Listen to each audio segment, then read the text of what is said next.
Le 5 juin 1967, Israël attaque ses voisins arabes et détruit le potentiel militaire de 3 pays, l'Égypte, la Syrie et la Jordanie. En moins d'une semaine, l'État hébreu annexe d'importants territoires dont Jérusalem-Est et triple ainsi sa superficie. L'armée égyptienne, la plus importante de la région, est dévastée. Le cessez-le-feu réclamé par l'ONU est accepté par les armées arabes défaites.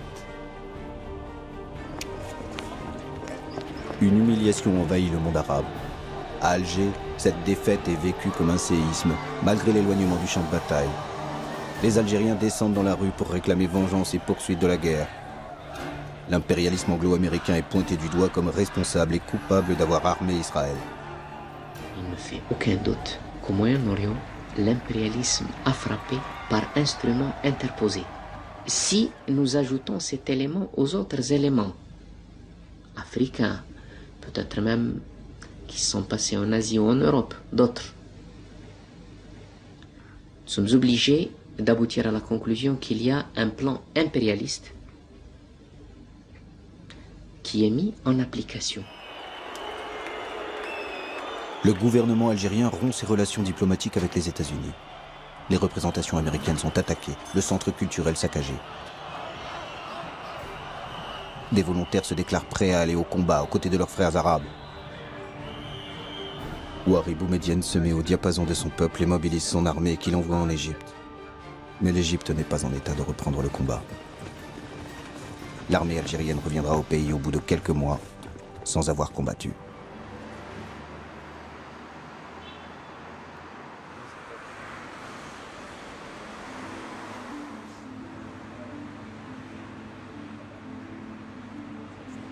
Le Front national de libération du Sud-Vietnam a une ambassade dans le beau quartier d'El Biar.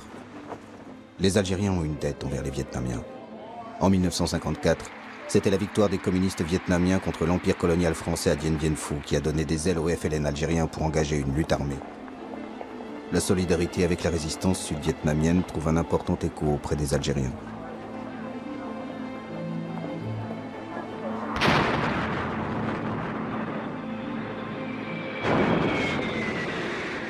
Depuis une dizaine d'années, les États-Unis sont engagés militairement pour imposer un gouvernement au Sud-Vietnam. Les atrocités de cette guerre suscitent une très grande émotion à travers le monde entier. La mobilisation dans les villes américaines rassemble des foules immenses. Chaque jour, les jeunes qui refusent d'aller faire la guerre sont plus nombreux. Les Noirs américains sont les plus hostiles à cette guerre contre un peuple qui ne leur a rien fait. Aucun Vietnamien ne m'a traité de nègre, affiche certaines pancartes de manifestants. Stokely Carmichael, théoricien du pouvoir noir, et un des leaders du Black Panther Party, le mouvement radical contre les discriminations, appelle les Afro-Américains à déserter l'armée et refuser d'aller se battre au Vietnam. Pourchassé par le gouvernement américain, Carmichael trouve refuge à Alger en 1968. Il est devenu un ennemi de son pays. And it is important that we begin now to visit African countries so that when the United States invades Africa, as she will have to in the coming years, we will have developed a revolutionary consciousness among African Americans that they will not fight. En 1969, c'est un autre leader du Black Panther Party, Eldridge Cleaver, qui demande asile à Alger, fuyant les États-Unis après des affrontements violents avec la police. Le gouvernement algérien l'accueille généreusement, met à sa disposition une villa dans le quartier d'El Biar et lui alloue une bourse mensuelle.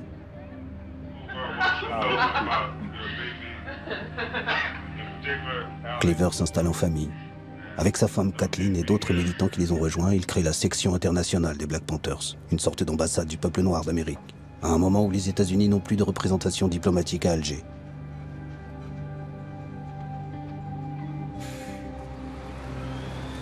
Un centre culturel afro-américain est installé dans la rue la plus fréquentée, au centre-ville. Les jeunes Algériens découvrent ainsi les États-Unis à travers le combat des Noirs américains.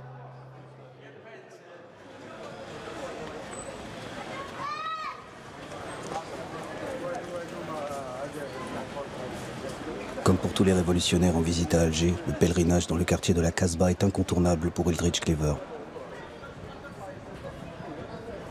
La Casbah est le lieu mythique de la bataille d'Alger qui avait servi de caisse de résonance au combat des Algériens dans les années 50. Je voudrais savoir aussi quels sont les moyens qu'ils emploient pour parvenir à leur but. What are the means you are employing to reach your... Guns. La force. La force, le fusil. Le fusil. Uniquement le fusil. He asked if it's the only guns. He asked if it's only guns. And bombs, you know, guns, just like you had to do it here. The way you did it here, with understanding of the problem, with the ideology for liberation, and with fighting men who would put the ideology into practice. Eldridge Cleaver veut créer une armée de libération du peuple afro-américain. Une stratégie radicale à laquelle s'opposent les leaders des Black Panthers restés aux États-Unis. Il découvre à Alger les mouvements de libération africains. Son ambition est de s'inscrire dans l'idéologie panafricaniste qui préconise la solidarité entre les Noirs de par le monde.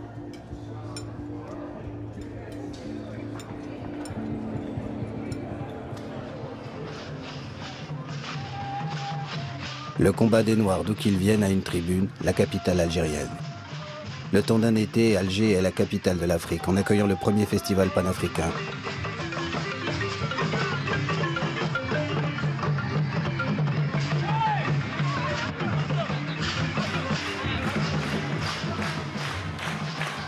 En ce mois de juillet 1969, Alger connaît la même allégresse que lors des premiers jours de l'indépendance.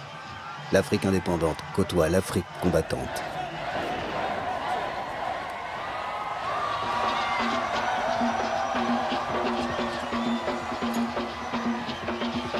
Un brassage de population envahit Alger. La ferveur emporte une jeunesse algérienne qui a soif de liberté. Des femmes dansent seins nus dans les rues de cette ville musulmane. Des scènes qui ne se reproduiront jamais.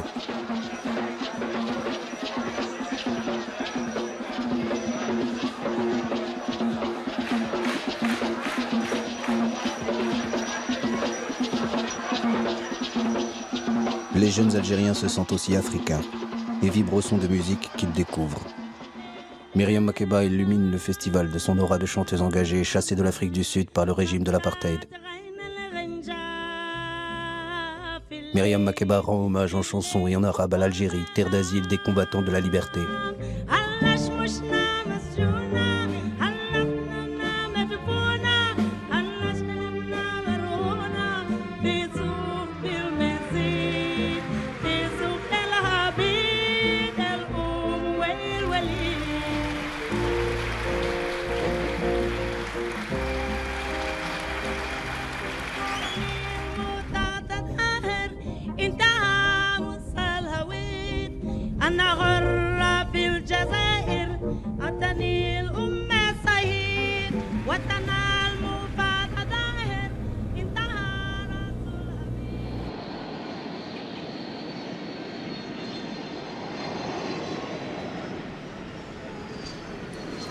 En juin 1970, un avion en provenance de Rio de Janeiro arrive à Alger. Pour les 40 militants révolutionnaires brésiliens qui sont à bord, l'Algérie est leur terre de liberté. Ils viennent tous de sortir des prisons de la dictature brésilienne, en échange de l'ambassadeur allemand pris en otage par leurs camarades. À la violence de la dictature qui emprisonne et torture quiconque leur paraît suspect, ces militants d'extrême gauche ont choisi une autre violence, le terrorisme, pour alerter l'opinion internationale. Nous attaquons d'abord aux diplomates parce que eux, ils sont responsables, ils sont complices de la dictature. La dictature au Brésil, elle ne tiendrait pas si elle n'avait pas un gros appui financier et politique venant de l'extérieur. En un peu plus d'une année, 4 diplomates occidentaux sont pris en otage au Brésil. Parmi les exilés arrivés en 1970, se trouvent d'anciens preneurs d'otages, comme certains auteurs du rapt de l'ambassadeur américain, un an auparavant. Si les prisonniers que vous réclamiez contre l'ambassadeur américain n'avaient pas été libérés, est-ce que vous auriez tué l'ambassadeur Elbrick? Oui. Militants radicaux ou simples opposants politiques. L'Algérie est la terre d'accueil de tous ceux qui luttent contre la dictature militaire au Brésil depuis 1964. Apollonio de Carvalho et ses camarades sont logés au centre familial de Ben Aknoun, sur les hauteurs d'Alger.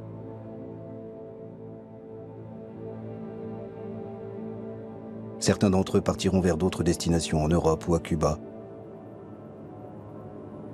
D'autres resteront dans la capitale algérienne jusqu'à l'amnistie du gouvernement brésilien qui leur permettra de retourner dans leur pays en 1979.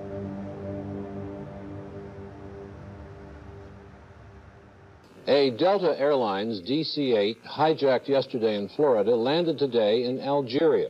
Aboard it were the crew, 8 people, the hijackers, 3 men and 2 women, the women accompanied by their 3 children. A $1 million ransom extorted by the hijackers in Miami. 2 ans après les Brésiliens, ce sont des Afro-Américains, auteurs de détournements d'avions aux États-Unis, qui choisissent l'Algérie comme destination. À l'été 1972, 2 avions américains atterrissent à l'aéroport d'Alger. Les pirates arrivent avec des rançons extorquées aux compagnies aériennes et veulent rejoindre les Black Panthers.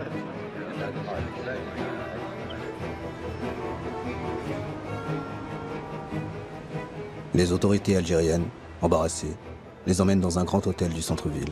Après plusieurs jours d'interrogatoire, la police algérienne les laisse rejoindre la bande de Cleaver, mais confisque l'argent des rançons qui sera rendu aux compagnies aériennes. Eldridge Cleaver est furieux. Pour lui, cet argent doit financer son combat révolutionnaire contre les États-Unis. Il demande aux pirates, qui sont désormais sous sa tutelle, de lire une lettre ouverte au gouvernement algérien. We are shocked and bewildered to be branded as criminals for our revolutionary activities and to see our successful revolutionary actions threatened with ultimate defeat by the Algerian government. It was the United States government itself that requested of the Algerian government to allow the plane to land in Algeria. We feel that by allowing the plane to land in Algeria, the Algerian government is not obligated to go one step further and play the part of policeman for the United States government. L'accusation d'être aux ordres des États-Unis est insupportable pour les Algériens. Cleaver et ses amis sont placés en résidence surveillée, leurs téléphones coupés, les fonds supprimés, les armes et les machines à écrire confisquées. Cet épisode signe la fin des Black Panthers à Alger. Sans argent et sans aide, après quelques mois d'incertitude, Eldridge Cleaver et ses proches quittent l'Algérie. C'est un tournant. Désormais, c'est sur la scène diplomatique que se déploie essentiellement l'activisme algérien. Le